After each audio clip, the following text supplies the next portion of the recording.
Soni kitchen को आपको बहुत बहुत स्वागत। चलतु आज गोटे नुआ रेसिपी शिखा माने जोटा कि होची वेट लॉस पाई बहुत लाभदायक ओट्स रो सूप ताहा भी पुणे बिना तेल रे जो माने वेट लॉस करने को चाहूँगी बहुत माने बढ़िया। तो देखिए आज रेसिपी आपण मैंने जानापी इच्छुक अच्छा केमी बनाऊँगी चलो तो देखा। मुझे पैन बसैकी टिके हीट कर देची लो फ्लेम रे किछि मु तेल देनी से सूप रे जहाँ जहाँ वेजिटेबल्स पड़े जमती कि बंधा गोभी गाजर कैप्सिकम बीन्स सब मु दे देची।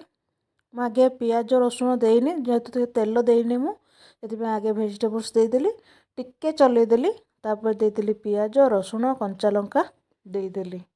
एबे मु अदा देनी अदा देले लागिजिवो तले माने परिबा सिझिबोनी तले लागी तो से मु अदाटा परे यूज करिजी।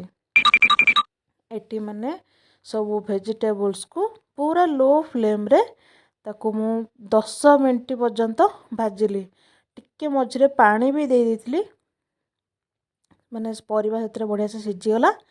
तापर से देदेली स्वाद अनुसार लुण अदा देकी ताकू टिके समय भाजिली आउ से ओट्स को मु गुंड करके रखी तार पाउडर बना देती ताकू टिके जमती आम कॉर्नफ्लोर स्लोरी दियंती सेमती मु ओट्स स्लोरी देइछि। मुझे पानी देदेली मोर पूरा बढ़िया से भाजी होता सिझी जाता परिबा पानी देकी से गोलमरिच गुंड देदेली सोया सॉस देदेली पानी फुटीगला परे मु जो ओट्स को माने स्लोरी बनैकी रखी ताकू आम देकी एबे घाटी दबा शेष रे धनिया पत्र आउ फाळे लेंबू देकी लेंबू देदेले तार टिके टेस्ट आउरी बहुत बढ़िया बढ़ी जाए बढ़िया लगे देकी एबे सर्व करिवा।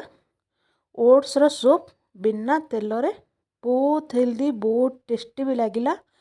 जो मैंने वेट लॉस पे ट्राए करूचंती से माने ये रेसिपीटी निश्चय ट्राए करंतु बहुत बढ़िया लगिवो। रहिली बाय बाय थैंक यू।